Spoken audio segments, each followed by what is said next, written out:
اور اس کے ساتھ باری تعالیٰ جس چیز کو شرف و تکریم سے نواز دے تو اس کی تعظیم اور توقیر تمام بندوں پر لازم ہو جاتی ہے۔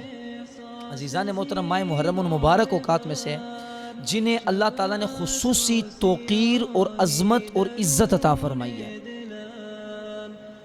اس کی عظمت اور رفعت کا اندازہ لگانے کے لیے چند باتوں پر غور کرنا چاہیے۔